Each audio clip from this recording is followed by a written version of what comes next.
So today we're going to be talking about explorations in cowboy drag, featuring the art of Stephanie May Huang.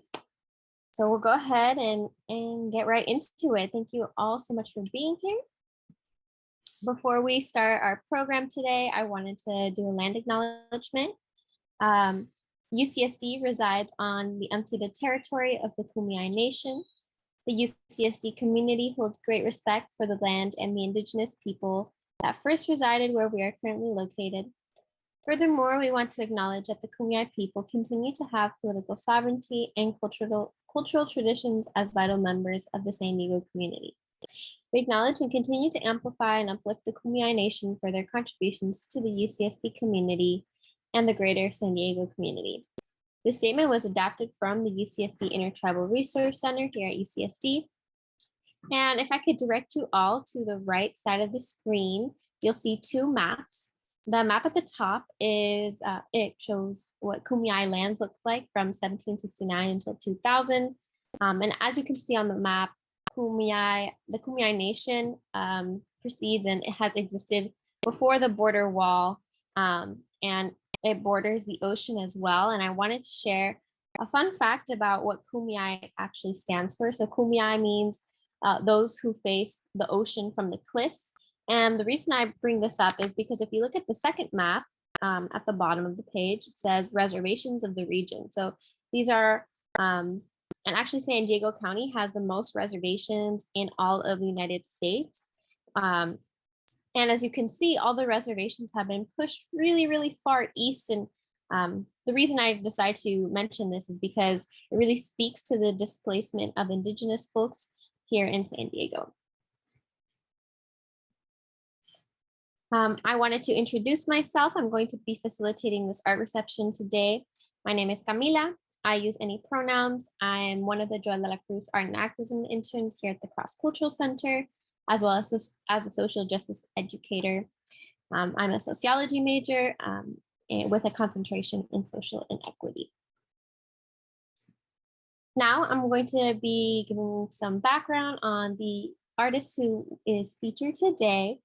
So Stephanie May Huang is a Los Angeles and New York-based interdisciplinary artist.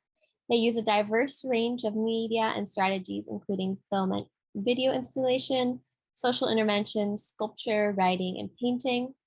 Through research and practice, they aim to erode the violent mythologies that perpetuate exceptionalist narratives in the hopes of excavating forgotten histories. They yearn to locate sites of emergence from which we can perhaps fabulate adjacent histories. They completed their MFA in art at the California Institute of the Arts in 2020, and they received their BA from Scripps College in 2016. They are also a participant at the Whitney Independent Study Program. All right, so now I'm going to stop sharing my screen and hand it off to Stephanie so that they can showcase all the wonderful art that they have to share today.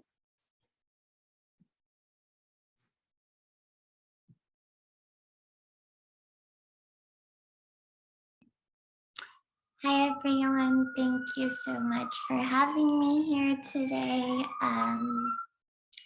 I've never been able to not see, sorry, I'm in New York right now. I just got here yesterday. I also haven't done one of these speaking alone where I can't see everyone's faces, so bear with me.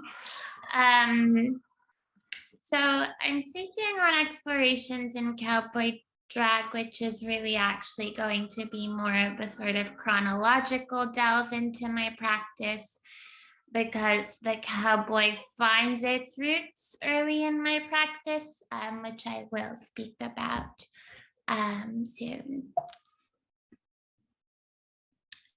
So sort of I had this diasporic upbringing where I was born in Wisconsin, I moved to Indiana, then I moved to Michigan. Then when I was 5, I moved to Yokohama, Japan, and then I moved to Shanghai, China.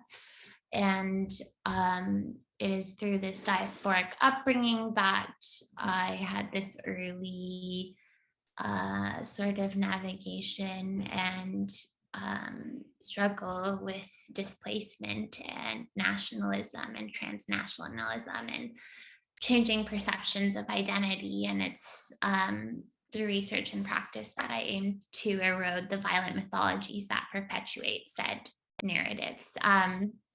And in particular, I'm interested in using my body as a Chinese American artist to dialogue with and challenge the preconceived notions of my body that are particularly racialized and gendered, and codify my body as harmless or submissive or docile within the hegemonic West, especially as a yellow femme.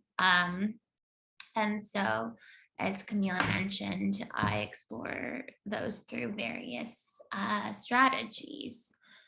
And so I want to touch upon one of my first works, which was in 2018. This body of work was a series of time lapses that occur in West Texas.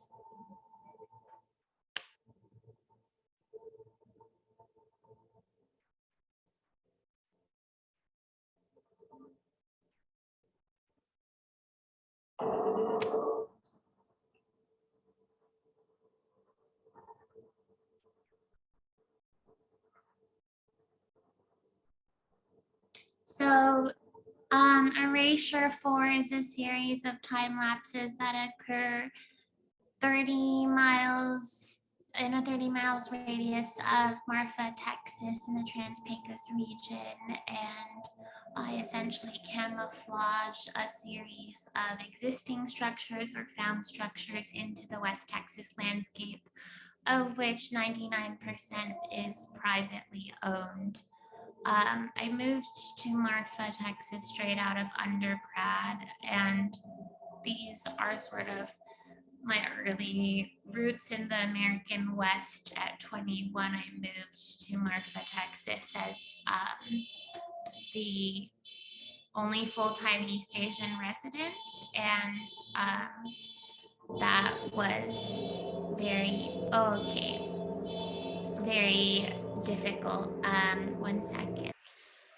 But essentially, it's a series of time lapses created in the Trans-Pecos region of West Texas, where land appears to be vast and seemingly endless, yet of which is private and just owned by 1% of the population. So it's a 45-minute time lapse that equates the process of camouflaging a bulk overhead feeder with the erasure of the feeder as a Western and modern agrarian infrastructure and symbol and remnant of settler colonialism. And I was particularly interested in dialoguing also with the fact that this is also the site of where Donald Judd made a neo-colonial sort of expedition into the American West and established, a hub for minimalism. And this structure also very much mimics these monolithic male sculptures created by white men. And so to erase that structure was interesting to me on private land that belonged to the president of the Marfa National Bank. So in order to get access to land in Marfa, it was really difficult for me. I had to establish connections within the community and make the work in situ. And I'm interested in situ practices rather than site-specific practices per se, in that practices that are actually establishing with the community and dialoguing with the community that they're in rather than just the site. And so I was very interested in the erasure of the histories of these lands, particularly the indigenous ones. But a snowstorm happens early on in this piece.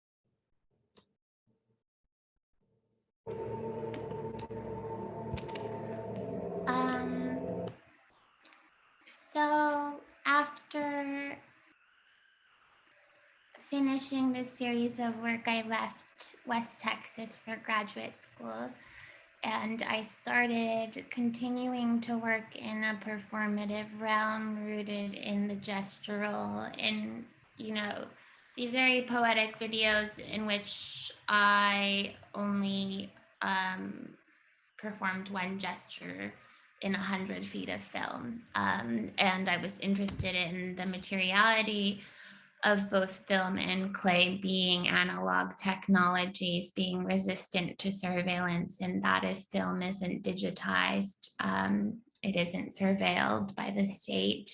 But also, what does it mean to be able to build an armor that doesn't protect you? And that is futile. And these are, in a sense, endurance performances that harken back to early 70s performances. And this one, I wrap 25 pounds of clay on my head. It's titled Yellow Porcelain 2 outside the Los Angeles Police Academy. It's 16 millimeter converted to digital with sound and clay.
So this brings me to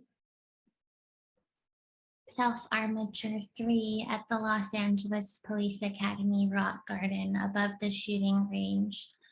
2019, 16 millimeter, also converted to digital with clay. But the clay is fired to porous bisque. So yeah, it's still porous and therefore fragile. And I obviously wasn't aware of all of the events that would transpire after 2019 COVID, George Floyd's murder, the Atlanta spa shootings, etc.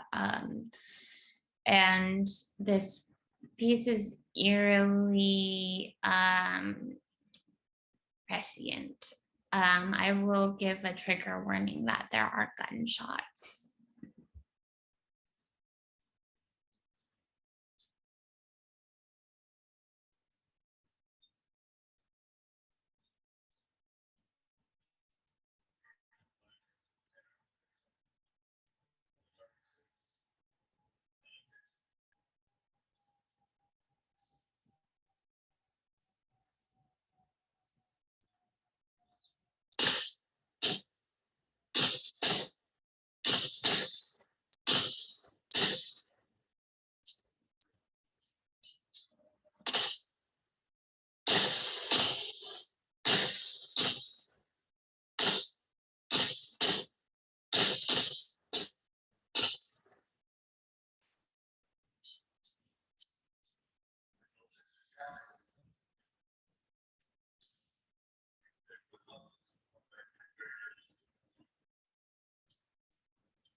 So this body of work began to be very difficult to make. I then made this series of work, The Border is a Private Space, also started in 2018, which was a series of performative border crossings where I changed elements of my identity, e.g. my passport, my dress, my affect, to see what types of otherness were more manageable or unmanageable, and what was deemed alien by the Customs and Border Protection. But in doing that work and in doing the Los Angeles Police Academy work, I kept repeatedly putting my body into these spaces that were re-traumatizing, and in which I was arguably reenacting certain kinds of trauma. And so I really was craving a studio practice. I don't come from a studio background, and as you can see initially, my work was very much rooted in film video. And then after making this work, I hit a wall at grad school, and I came back in my second year of grad school and made this painting titled 7 Self-Portraits as a cowboy in 2019. It's oil on linen with seesaw and horseshoes. And I realized after leaving Marfa that part of my fascination with Marfa and why I chose to, again, reenact certain traumas was because I was enamored and fascinated and obsessed with the American West. But that obsession was rooted in a racial melancholia, because the Old West as mythology, political apparatus, film genre, regionalist painting trope, and beyond is premised upon a settler, colonial, and racialized binary between the settler and the native, and therefore between the Anglo-American and the American Indian. Despite its critical role in developing the West, the Asian body, and more specifically the Chinese body, is violently exploited within and erased from the cultural imaginary of the West. Though the Americas were discovered by Christopher Columbus in the hopes of discovering a direct westward route to Asia, and though Chinese migrant labor contributions to the transcontinental railroad made westward expansion possible, these critical facts have been written out of the existing dominant narrative of the West. And so I was interested in inserting minoritarian affect into the heart of majoritarian culture. And for me, the American cowboy as a masculinist white chronotype promises a lot of American mythos. And so in this instance, I appear 1, 2, 3, 4, 5, 6, 7 times. And it's installed like this, with the seesaw and horseshoes in free space. But making this painting did give me some joy and levity in a way that work previously hadn't. In this turn to humor, and that is why I brought up erasure in the start, because I don't think this trajectory would have happened where I lived in the American West for 3 years, and also the Californian West before that, and after that, and finding that so difficult, and the isolation in that, and then returning and discovering that I needed a certain amount of levity to process that all, was critical to my practice. And the Cowboy Artists of America appear here, which is a little foreshadowing or red herring into my practice. The Cowboy Artists of America are a white brethren founded in 1964, dedicated to upholding the mythology of the Old West. And so my avatar presents herself in Inauguration, a parafiction, to actualize the psychological and melancholic desire to transcend the boundaries of her imposed racialized and gendered identity, as well as a political tool and catalytic agent for mapping the material consequences of her presence in territories and narratives she's excluded from. So first founded in 1964, the Cowboy Artists of America is a contemporary society of artists dedicated to upholding frontier mythology. Their mission statement stresses commemorating the memory and culture of the Old West as typified by the late Frederick Remington, Charles Russell, and others, and through realism and the narrative figurative tradition, depicting authentic representations of the life of the West. These authentic representations predominantly come from the US tradition of 19th century images of manifest destiny, imbued with imperialist, self-justifying, and aggrandizing subtexts.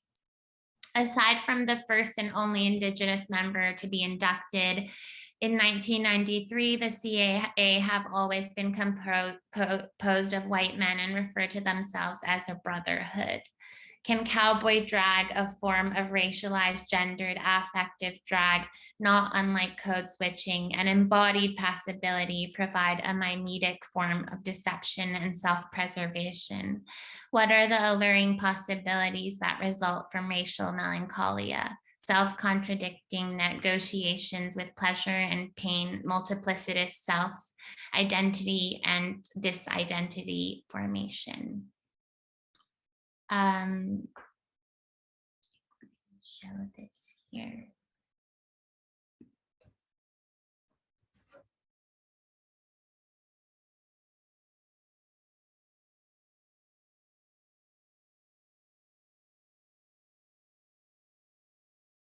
For all you're really social out there.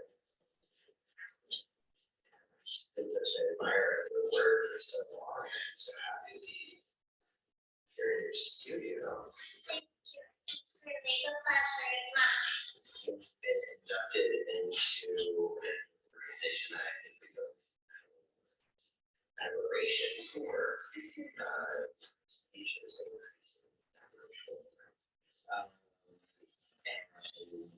yeah, I just can't even really believe it. I'm still pitching myself. So typically it is by invitation only, and the cowboy artists, they're always on the prowl in regards to what artists they see that, you know, have potential to be a cowboy artist of America. Yeah, including the brotherhood. Yes, they're not only looking for artists who, you know, are virtuosic and are producing artwork at their level of caliber, but they're also looking for artists who have, you know, an alignment with their core values and are representing the true history of the American West. They really survey that world, and if they see someone who is of merit, they will this film for my studies and for my research about the outliers of the West. And so I have been attending their events for a year, including their annual exhibition in Fort Worth and their smaller exhibitions in Scottsdale, and, you know, kind of have been tracking their trajectory in the last year. And, you know, I really started to kindle these deep friendships with them. And, you know, I think we just, they weren't aware of your painting? No, I mean, I'm not someone who likes to outwardly boast about my practice. And, you know, to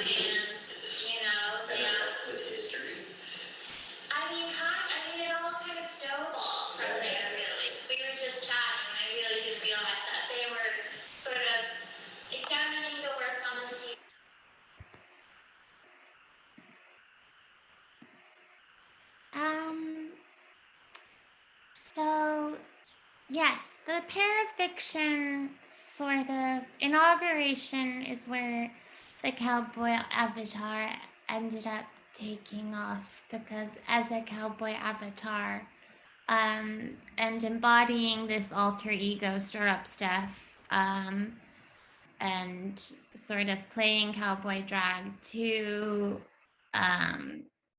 parafiction into the cowboy artists of America, I obviously had to be making cowboy art. And so that features in the videos and the rodeo romances paintings. But first, before I even made Inauguration, I wrote Staged Absences of a Chinese Cowgirl, an essay that will publish this summer in a book of mine coming out in Germany.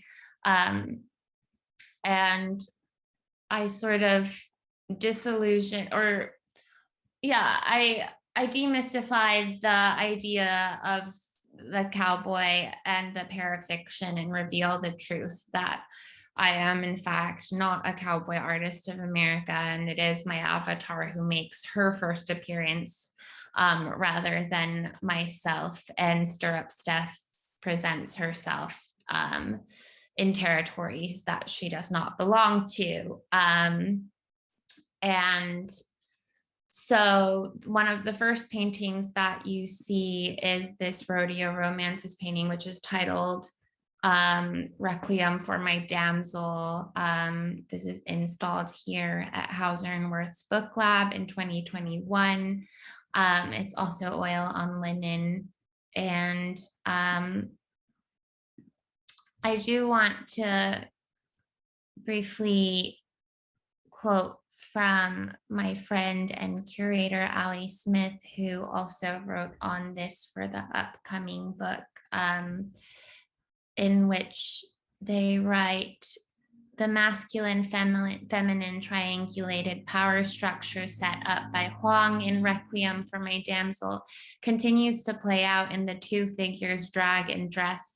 The top figure wears a cowboy hat, white tank top, and jeans, an outfit materially and historically rooted in the development of fabrics for labor and working class wear in the late 19th century American West. The top's outfit is queer-coded in its simplicity, reminiscent of Brokeback Mountain and gay cowboy culture, already hinting towards themes of sodomy and bottom culture in Huang's work. The top's nipples are visibly erect in the tank top, pointing towards an eroticism in the act of self-bondage, a type of masturbation and self-pleasure. The bottom figure wears a black embroidered cheongsam, a dress style populated by early 20th century Chinese women, specifically Shanghainese women, with complementing black cowboy boots. The visual binarism of top over bottom and therefore masculine over feminine further depicts a racial power hierarchy of West over East within the material history of each avatar's outfits, the silk and jean fabrics. The visual signifier of a material hierarchy between inanimate matter, such as fabrics, is reminiscent of an animacy hierarchy, which, you know, beyond the drag of the clothing, I am interested in doubling that occurs a lot in my paintings. And these are directly appropriated from dime novel covers from the 1950s. And I was particularly interested in appropriating this visual language that was a method of mass culture to disseminate sort of ideas of American mythology and replacing that mythology with one of my own. But the subjectivity here implicates the viewer, because the viewer, in the damsel being doubled twice here, the viewer therefore is placed in the role of the conductor in the train. And so it makes the viewer complicit in the sort of imminent death of either the damsel or the hero. And then it continues with, this is Requiem for Myself. 2021, and there's a wanted poster of myself. So there's a doubling that happens. Actually, there are 5 of myself in this one. This is the install view, also at Hauser and Wirth Book Lab. And these are some of the references that you can see that I appropriate from. This is a new painting that I will show you in a second. And these are 2 references that I will be pulling from imminently. But as you can see, this painting, I have recreated with self-portraits of myself.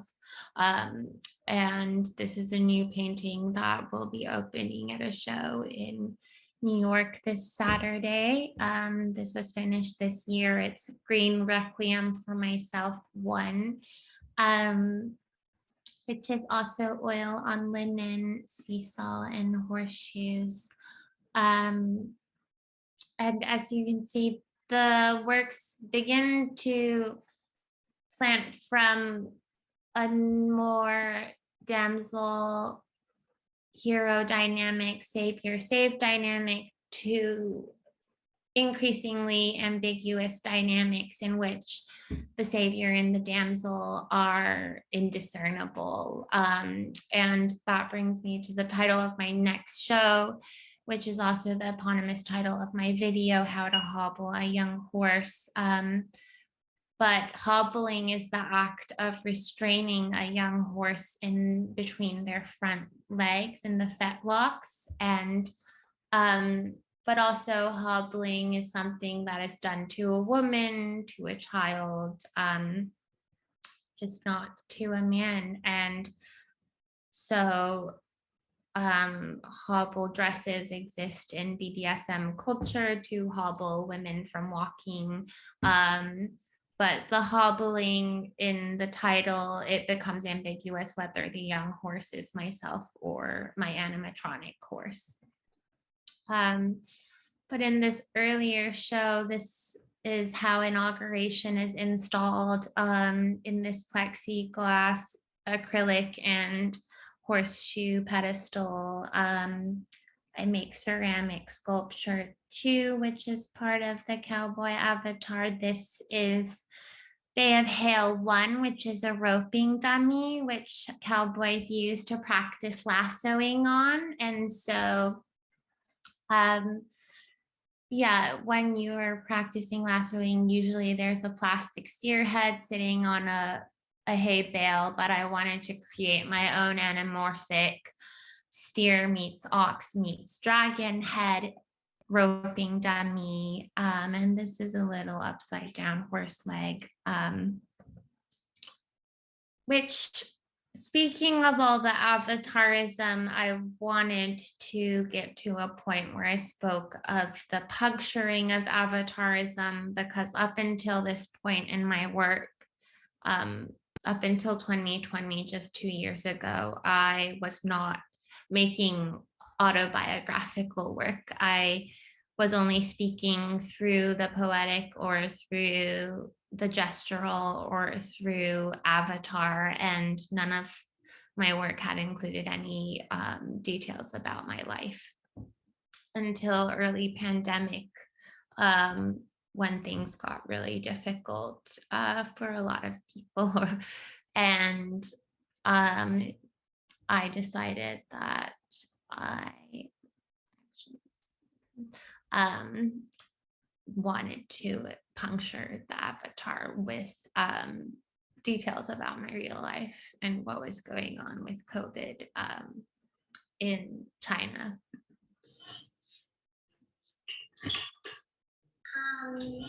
Thank you all so much for joining me today, recording this from my kitchen in Highland Park, Los Angeles, in a 61-unit building on a 3rd floor walk-up. It has been 2.5 weeks since the WHO labeled COVID-19 a pandemic, and since I have been sheltering in place. My parents started sheltering in place since January 28th, 2020. They live in Shanghai, China, where I spent the majority of my life. 2 days ago, China closed its border to foreign nationals. For my Chinese American family, this meant that neither my brother, who lives in DC, nor I could return to Shanghai, and my parents would not be able to return home if they left. All three of them would have been here this weekend. I feel temporally scrambled in many ways, and time feels syrupy, not necessarily in that it is moving slowly or quickly, but in that it is no longer demarcated or punctuated by public life or bureaucratic impositions of labor. And one day slides into and dilutes the next, and weeks feel that way too, and so on. I have been ideologically accustomed to my parents living 15 hours in the future. Yet it is bizarre to feel that now they are experiencing events a month and a half in the future. But also, time moves at a different pace under a communist regime instead of a democracy. I notice that she commends increased measures of mass surveillance, accustomed to an entire life of the private being colonized by the public. Today, she says on the phone, I think from now on, the rest of the world will no longer be so judgmental towards China. I don't have the heart to tell her of the increasing anti-Chinese sentiment here. Her greatest global political concern seems to lie in how China is perceived as a nation state by the West rather than how the Chinese are perceived racially. I notice how she cannot see that this is a byproduct of American exceptionalism or a byproduct of Chinese propaganda, how she seems more sensitized to the effects of exceptionalism rather than actual exceptional byproducts, whereas I am more sensitized to those byproducts, which I tend to think of as erasure and displacement. My parents, having spent 20 years on the East Coast and later in the Midwest, have this specific relationship to internalized racism that I was never able to understand. It is the kind of first-generation immigrant meets boomer mentality that suggests to them that they have never experienced any form of racism, not when they served at the China Pavilion in Newark, nor the House of Fortune in Manhattan, nor the Lotus on Long Island. Not when we lived in Sycamore Hills in Fort Wayne, Indiana, and my mother hung out with all these white moms with long, glossy blonde bobs and taught them how to cook kung pao chicken for all their adopted Asian babies. I, of course, hung out with all these other Asian babies, but was the only one with a real Asian mother. There's this repeating theme destiny discourse and the economic competition that they provided through cheap labor and poor working conditions. A term that first came into popular usage in regards to Chinese bodies preceding the Exclusion Act, yellow peril was a method of political scapegoating that followed the economic recession of the early 1870s. The peril was amplified by the development of anti-immigrant discourses of bacteriological racism that assumed Chinese immigrants carried Asiatic diseases that threatened the vigor of imperial powers and were racial poisons. The dehumanizing comparison of the Chinese to pathological hosts of disease served as a metaphorical vehicle to imagine the yellow body as a parasitic, invasive colony contaminating whiteness. In considering bacteriological rhetoric and germ theory, affective fear exponentially rises in contemplating the singular bacteria cell as opposed to a bacteria colony. Other renderings and illustrations that contributed to yellow peril used animalizing rhetoric as a method of objectifying and symbolizing. It is important. So as you can see, I begin to perform auto theory, or it's a performative lecture in which I weave auto the autobiographical with the theoretical, reading an essay aloud, performing an essay aloud.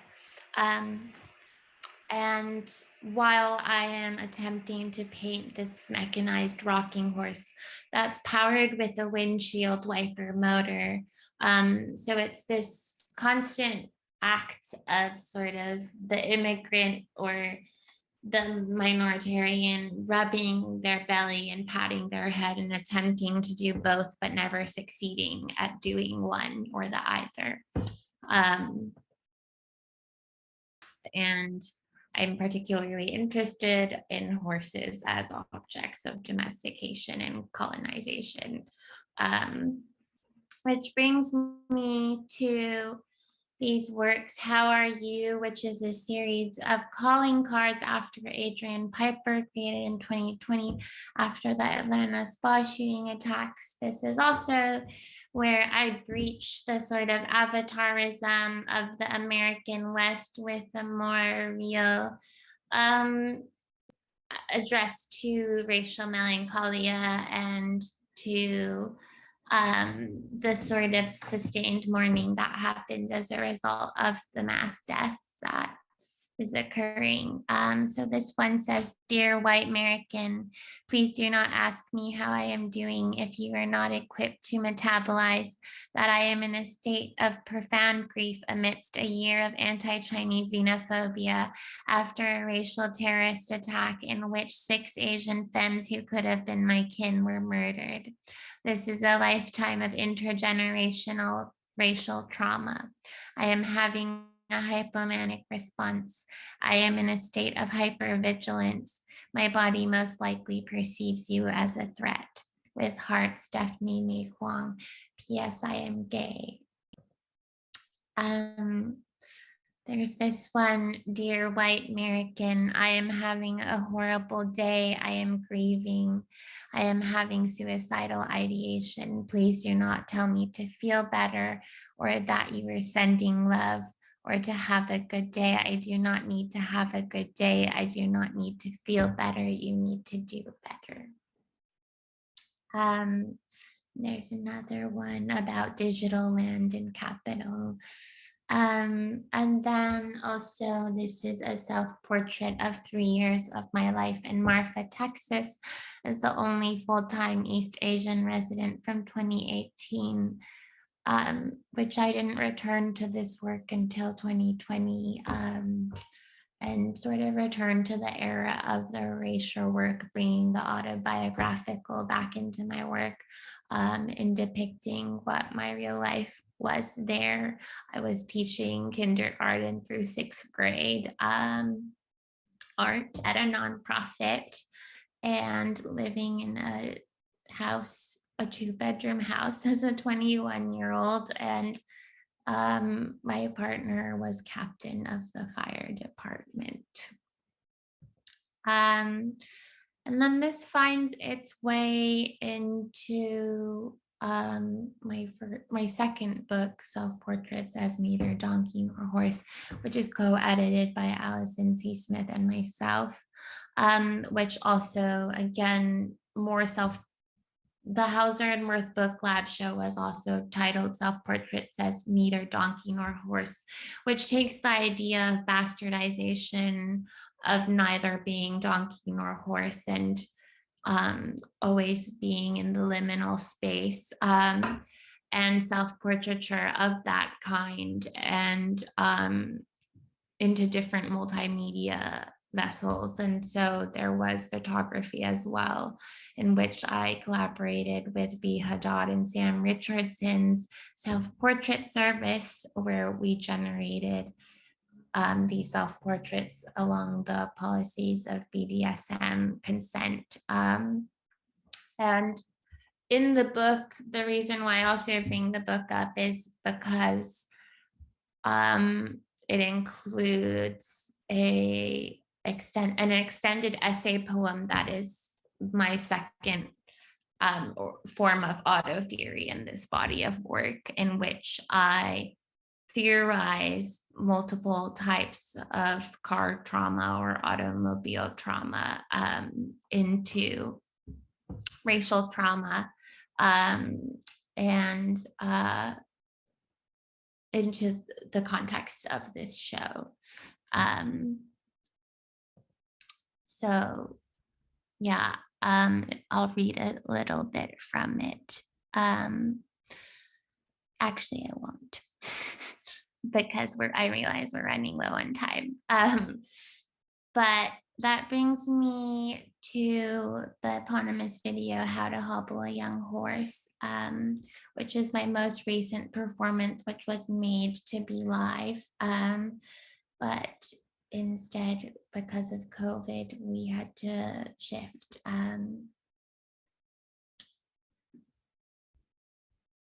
Right, I'd like to welcome you to another segment of Bright Ranch Reining Horses. Today, we're going to demonstrate how to hobble your young horse. If you were to ask, what's the best and safest way to do it? So I'm going to take you through 2 steps. One, with Diamond, who's a young horse in our rope training program, who's never been hobbled. 2, we're going to go from a rope hobble to a regular leather hobble. Here with Diamond, and we're going to play with her a little bit. I have a 1-inch cotton line. I'm just going to spend a moment getting her used to it. All these horses should be comfortable with ropes around them. And again, she's going to be a rope horse, so I'd really like her to be confident and comfortable with this rope. We'll start off by just rubbing her with it, making sure she can handle the contact. You can see that's a little different. Now, if she had a back cinch on, and I grabbed her right there, she might be a little upset, but we think that just working with her for a couple minutes, she'll be able to realize there's no harm for her.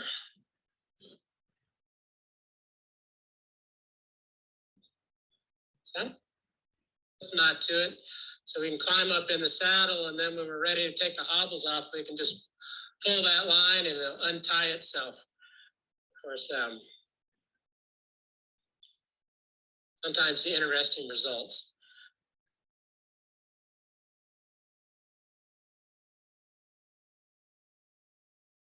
Now, once these horses have figured out using a rope hobble that there's going to be some limitation to their ability to move, and they're okay with that, I'll move to this hobble right here. And again, I want my horse pretty gentle. If I'm going to reach down, handle their legs. So again, I start with the off side, which is to regular training hobbles.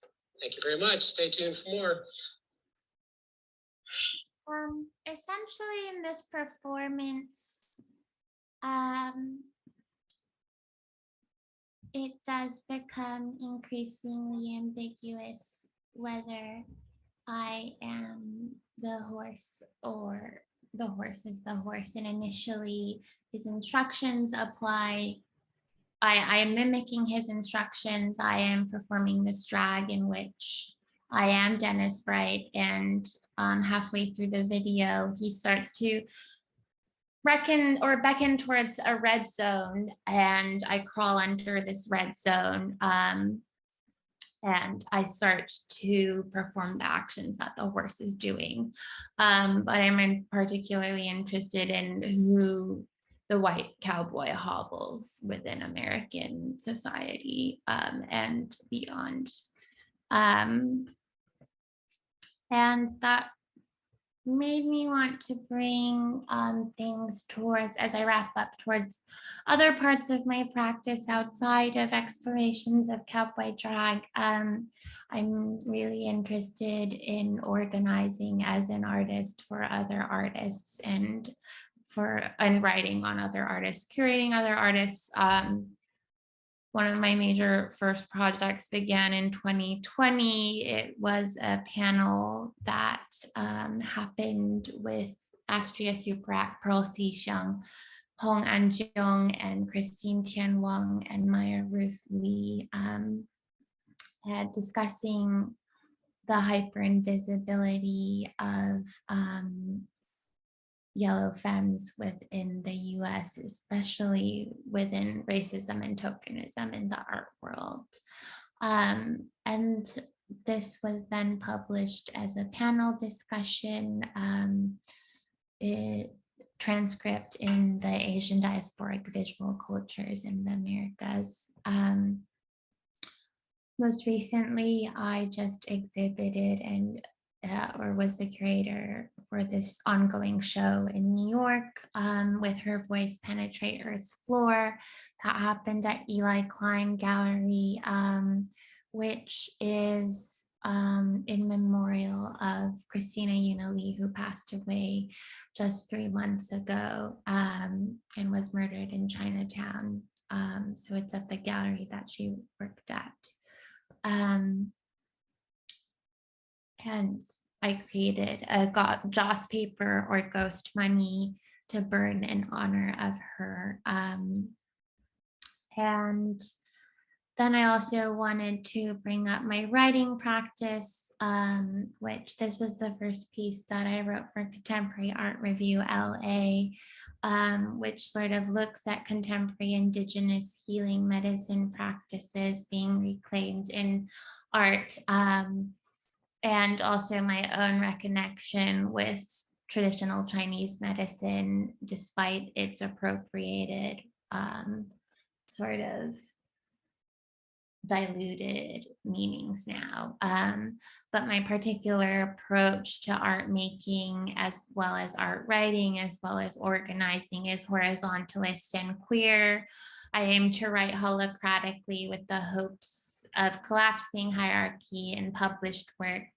I have sought to non-hierarchically write about decentered artists of color, for artists of color, as an artist of color, and writing as an artist about other artists. Artist as writer, as critic, is a process critical to the de-exceptionalization of the monolithic artist and redistributing of attention and power. Thank you all so much for attending today. If you wanted to reach out to the Cross-Cultural Center with any questions, you can contact us at cccenter@ucsd.edu or on Instagram at UCSD Cross-Cultural Center, or if you wanted to check out our website at ccc.ucsd.edu.